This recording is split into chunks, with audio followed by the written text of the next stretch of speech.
fokus kita. Makanya saya bilang, kita KC ini jangan terus kita kebanyakan energi di sini.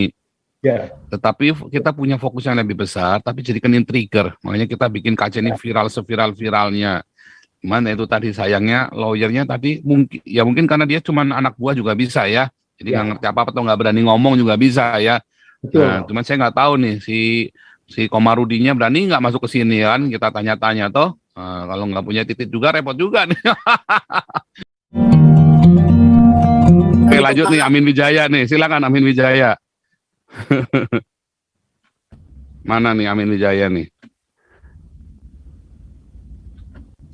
Amin Wijaya, silakan. Ya. Shalom, Pastor. Ya. Dengeran nggak? Dengeran. Tambah ganteng aja. Gimana udah ngumpulin buat saya nikah belum nih, Pak Beta Maluku nih? Udah, ini calonnya Tuhan tolong. tunjukin dulu dong. Lu tunjukin dulu mau kawin sama siapa, ntar lu kawin sama gajah, lu minta biaya dari kita repot nanti. Calon dulu, calon. Lu mau kawin sama siapa, lu tunjukin dulu mau kawin sama siapa, nanti kita patungan. Wah beneran nih. Oh, Serius, gitu. ngomong malah nggak serius. Kapan sih gua bohong-bohongan? Lu mau kawin sama siapa? Kawin sama gajah ya jangan patungan lah, kawin sama gajah patungan bingung. Kayaknya yang bingung gitu loh. Lu kawin sama siapa? Lubangnya ada berapa? Lubangnya ada berapa? Dihitung dulu. Parah. Iya tadi masuk di streamnya gereja YouTube ada Pak Tony Bastaman, ada satu ibu juga yang di Belanda, katanya dia sudah membawa ke HAM internasional yang di Belanda ya, sama dia bawa ke anggota Kongres Belanda. Apa tadi saya lupa deh tuh. Gitu, Pak Sepol, bener gak tuh? Sama siapa yang Kongres Belanda? Nggak bisa lah. Kongres Belanda emang kerjanya cuma ngurusin KC doang. Nggak bisa. Nggak ada ya, begitu. Minum dulu, nanti keselak gitu. Ini gua udah minum segini gede. Minum dulu nanti keselak dia. Lagi makan. Nggak bisa masuk Kongres Belanda. Nggak ada ceritanya lah. Nggak ada aja.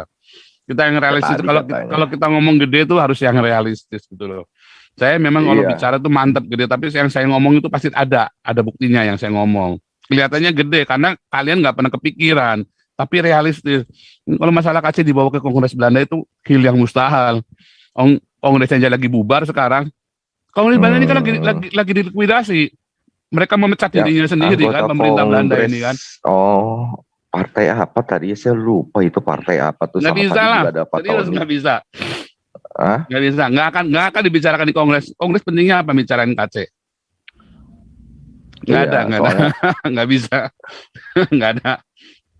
Soalnya kan juga mereka masih menunggu kronologinya dalam bahasa Inggris juga kan? Nggak bisa. Yang di Amerika. Yang bisa itu open doors, ya amnesty itu bisa. Ya. Tapi Kongres Amnesty Internasional. Tapi yang Amnesty Internasional Belanda sama ini juga katanya yang di Amrik juga itu kan lagi mau jalan kan, tinggal tunggu ini. Open doors itu bisa.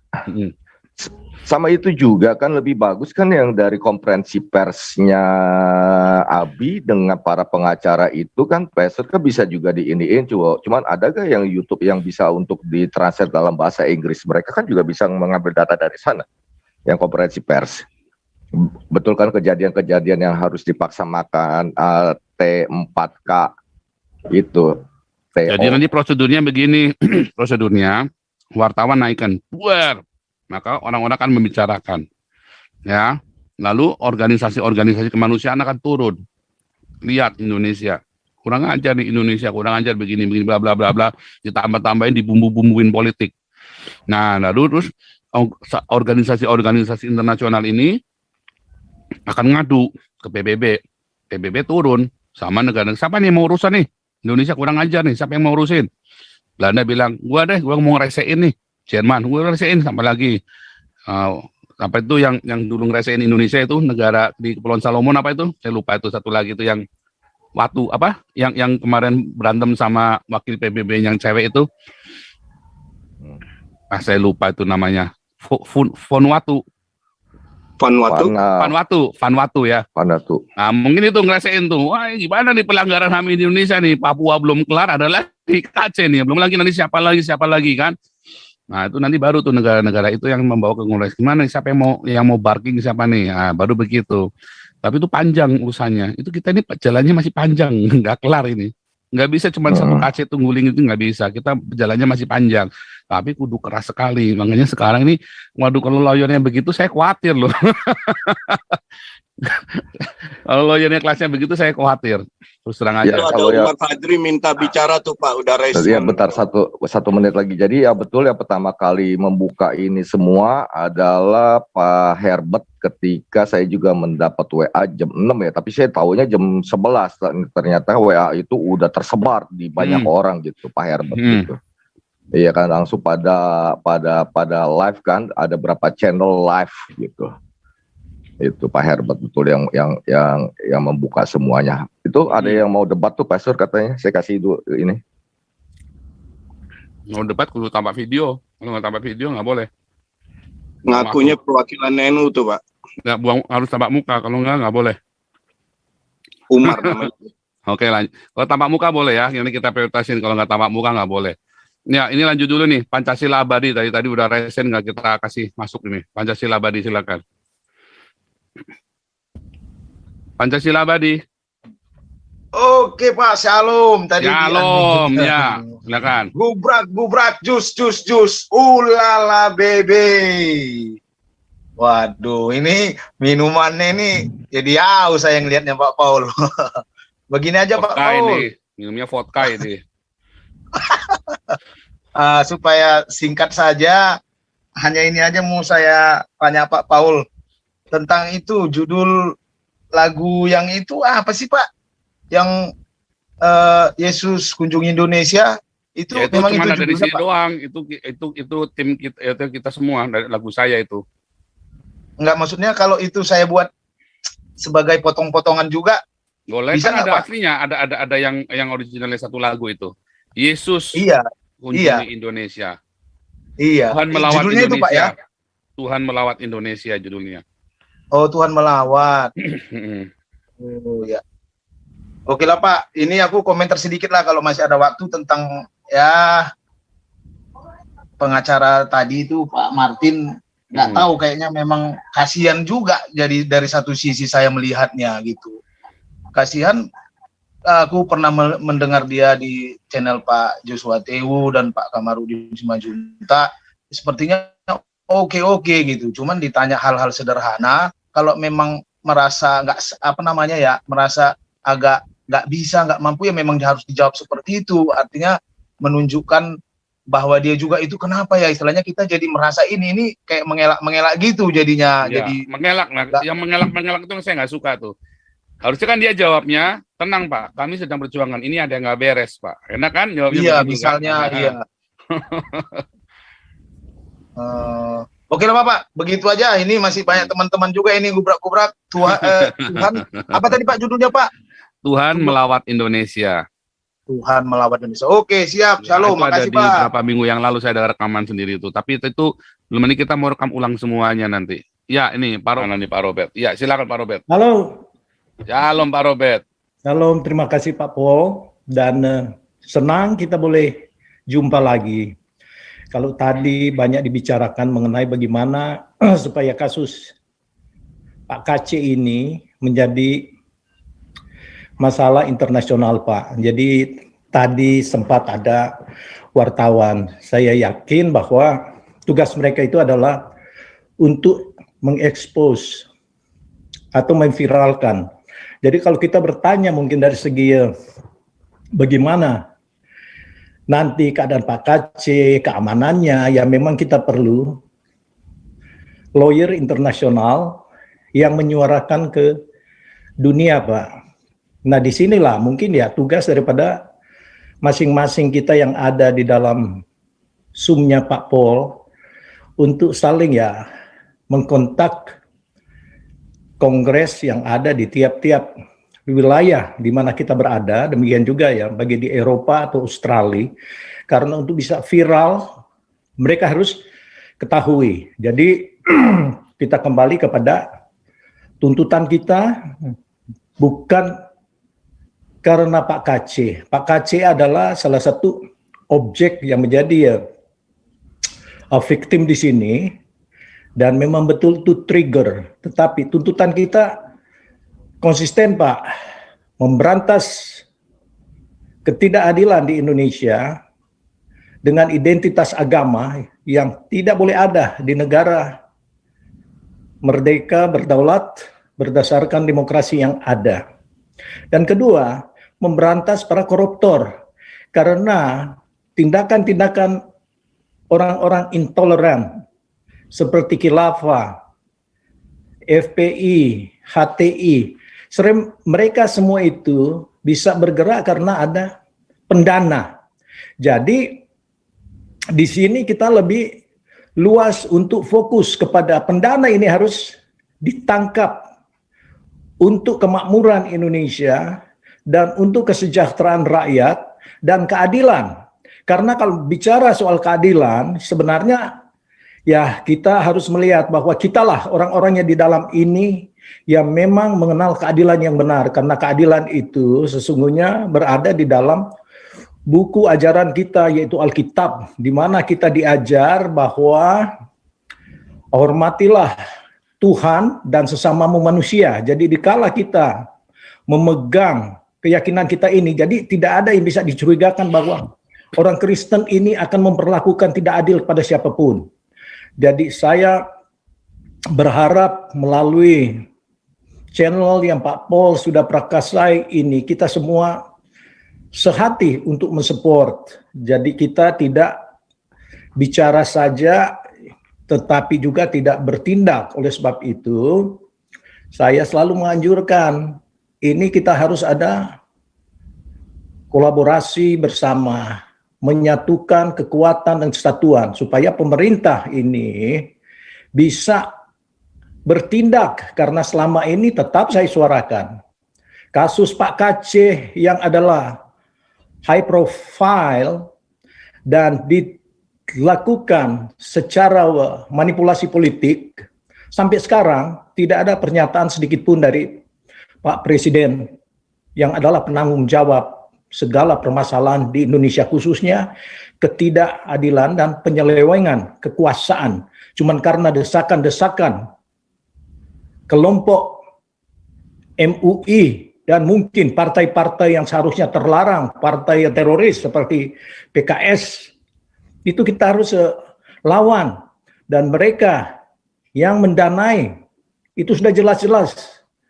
Kita harus suarakan bersama. Dan sekarang kekuatan baru, yaitu mencari sebanyak mungkin uang dengan segala macam proyek untuk membiayai pemilihan 2024. Jadi melalui Zoom ini, saya harap mari kita satukan pemikiran bersama, dan juga jangan stop di lawyer-lawyer di Indonesia. Kita juga harus mengetahui bahwa mereka tentu adanya juga hal-hal yang tidak berani terbuka dengan suatu dan lain alasan, tetapi kita semua bisa untuk menghubungi Kongres Senator yang ada di wilayah kita masing-masing. Dan tugas daripada Pak Thomas yaitu untuk publish. Mereka tidak bisa mengambil bagian daripada tuntutan-tuntutan HAM mereka yang harus menyuarakan bersama. Jadi kita bersyukur sudah ada kontak-kontak yang bisa kita bersama. Bisa, jadi saya kembali lagi terima kasih Pak Paul, di mana ini jangan sampai karena Pak KC saja. Pak KC itu cuma sebagian sangat kecil dibanding, tapi bukan berarti kita mendasarkan juga keyakinan kita di Alkitab, lalu kita membiarkan ketidakadilan, tuntut Somad, tuntut Risik belum pernah saya terus suarakan, tidak peduli, mau diulang-ulang karena dikala kita diamkan, enak sekali peraturan di Indonesia diatur oleh MUI dan para penguasa yang bermodal karena uang curian untuk rakyat, harus suarakan, saatnya sekarang. Makanya saya setuju dengan pandangan seperti Pak Santiamer, juga Pak Rencong Aceh. Kita bersuara fokus saja, yang kita tuntut itu apa. Jadi begitu dulu Pak Paul, terima kasih. Betul, ya fokus kita, makanya saya bilang, kita KC ini jangan terus kita kebanyakan energi di sini. Ya. Tetapi kita punya fokus yang lebih besar, tapi jadikan trigger. Makanya kita bikin KC ini viral seviral-viralnya. Cuman itu tadi sayangnya lawyernya tadi mungkin karena dia cuma anak buah juga bisa ya. Jadi nggak ngerti apa-apa atau nggak berani ngomong juga bisa ya. Betul. Nah, cuman saya nggak tahu nih si Komarudinya berani nggak masuk ke sini kan? Kita tanya-tanya toh. Kalau nggak punya titik juga repot juga nih. Di sini ganas-ganas orang-orangnya to the point semua. Maklum Ya, sama Pastor. muka. Kalau channel-channel lain kan ngenain sama muka, ya kan? Jadi saya berkesan sepertinya basa-basi aja Pastor kemarin Basa-basi, kasih mereka itu. betul. Iya, jadi cuman basa-basi supaya menarik simpati publik, tapi sebenarnya nggak jelas juga standing positionnya di mana gitu. Saya khawatirnya itu loh. Saya khawatirnya kok apa namanya? Ya itu tadi ya. Biasanya kasus-kasus penistaan agama itu lawyernya pro bono semua. Tapi akhirnya nggak ada yang kerja beneran kerja. Ya cuman bersurat. Tapi nggak ada fight, nggak akan mati-matian tempur. Dia cuman ngambil buat apa? Buat track record dia saja. Oh ini pembelanya nih, pembela orang lemah nih, orang baik nih. Cuma buat begitu doang. Kalau saya lebih baik kita bayar, terang-terangan bayar. Tapi balik lagi ya. Sebenarnya kita kasihan dengan KC, kita mau bantu. Ya kan, makanya saya pindahkan ke Saifuddin itu, saya berharap kemarin itu lawyer tetap nggak usah ganti. Cuman kita timnya yang ganti, pembelanya kita diganti. Sebab yang kita khawatirkan nanti Yusuf Manubulu takut. Kalau Saifuddin saya yakin nggak takut. Cuman masalahnya ini kenapa bisa melempem begitu ya? Nah, itu kan pertanyaannya, kenapa melempem begitu? Nah, sebetulnya kan yang saya tampilkan ini adalah semua banyak yang kecewa. Banyak yang kecewa dengan cara pembelaan lawyer ini lamban sekali dari awal ya, dari berantem gitu, apa lama segala macam. Sebenarnya harus diakui memang bertengkar gara-gara si pengacaranya Yudi Yohanes asalnya kan. Nah, terus kita masuk malah si Yusuf Manubulu ngata-ngatain bahwa kita semua memfitnah dia, nggak ada yang memfitnah dia. Nah, kita itu benar-benar membantu, cuman kan masalahnya nggak transparan. Begitu masuk ke Saifuddin, kita juga tanya, bersedia nggak nih dibuka rekeningnya? Bersedia. Kita mau benar-benar mau bantu nih soalnya nih. Saya kalau bilang mau bantu itu bantu beneran ya. Seperti yang kita lakukan ya. Kita kalau iya beneran kan. Tadi kemarin kan kita bilang iyanya kita tuh iya beneran, jeder gitu ya. Bukan bukan kayak pegang-pegang tai gitu loh. Tapi persis seperti iyanya itu seperti kayak Napoleon pegang tai gitu loh. Bukan seperti Amin Wijaya pegang tai, jijik begitu kan. Tapi kalau Napoleon pegang tai kan wah begitu mantap, wah gitu loh. Iyanya itu begitu, iya mantap gitu loh. Nah, kalau kita niat benar, either mau siapapun yang kerja. Tapi masalah ini kok lamban sekali, kan pertanyaan sepele, kenapa KC belum bisa dipinjam ke rumah sakit? Dia harusnya tanya, kita ada kesulitan ini Pak, kita harus apa yang harus kita lakukan? Nah, itu kan nggak mau dijawab dari kemarin. Ya, bahkan semalam saya telepon pun, ada apa? Kamu nggak ada duitnya? Udah terima duit berapa? Ya kan? Nah, ternyata nggak jelas semua. Nah, kok bisa nggak jelas semua begitu? Gimana nih? Untuk LPSK, kalau nggak ada duitnya nggak bisa. Kalau mau mindahin, itu harus pakai duit. Di Indonesia itu semua kudu pakai duit. Mau kencing aja kudu pakai duit. Aduh, bilangin nggak percaya lu. Ya, mau kencing aja lu kudu pakai duit. Kentut aja bisa pakai duit kali, jangan-jangan ya kan. Di Indonesia itu semua pakai duit. Nggak bisa kalau nggak pakai duit. Nah, jadi makanya saya nanya, kamu butuh duit berapa? Intinya kan mau begitu kan? Kalau saya bilang butuh duit berapa, bukan terus butuh duit berapa, ya udah ntar doalah. Kan saya nggak begitu. Kita langsung bilang, yuk kumpulin, kan begitu kan? Lu butuh duit berapa? Iya Pak nih Pak, saya ternyata nggak dikasih duit Pak, sama misalnya nih nggak dikasih duit Pak, gimana Pak? Kita senjatanya titit doang. Aduh, kasihan amat. Oke dah kita kumpulin di sini, kan begitu kan? Yuk kumpulin duit. Kamu butuh duit berapa? 200 juta. Yuk kita kumpulin. Kan begitu kan? Nggak bisa nyampe 200 juta, 50 juta pasti kekumpul di sini. Kita kumpul aja seminggu. Nggak mungkin nggak nyampe 100 juta. Ya kan? Kita urunan semua. Pasti kumpul. Cuma kan ditanya mencela begitu, gimana kita mau support? Nggak butuh duitnya Pak Paul, ya nggak apa-apa. Tapi bukan berarti kita nggak peduli. Kita peduli. Makanya kita cari-carikan. Tapi kalau masih nggak jelas, kita juga sulit ya. Oke, lanjut. Gini, Pastor. Ya para Jauti. sebetulnya kan tadi pertanyaan Pastor itu kalau memang nggak tahu jawabannya bilang aja nggak tahu, tapi nggak usah dibilang bahwa saya nggak mau digiring-giring ke sana kemari. Harusnya Iya, merasa diserang. itu cara menjawabnya sebagai seorang pengacara. Menurut saya sih Pastor. Ini juga kan teman-teman di sini kan Kenapa pengen dia tahu. merasa diserang ya? Iya, aneh. Nah ini yang menimbulkan pertanyaan loh, kenapa dia merasa di offense gitu? Pasti ada sesuatu, takutnya begitu Pak. Gitu. Aja Pastor. Itulah tadi pertanyaan saya, kenapa dia merasa diserang? Tadi Bung Beta nanya juga nggak nyerang dia, nggak boleh gitu tuh, kita harusnya begini ya. Kalau ya kita sedang upayakan, enak kan? Atau saya juga belum tahu, benar-benar nggak. Kalau itu memang semua nggak ada yang tahu. Saya yakin sebenarnya juga nggak tahu. Oh berarti belum tahu dong. Dibilang nggak tahu nggak terima. Tadi bilang nggak tahu, dibilang nggak tahu nggak terima. Bingung juga ya. Jadi harus tanya gimana dong kita? Bingung juga nih.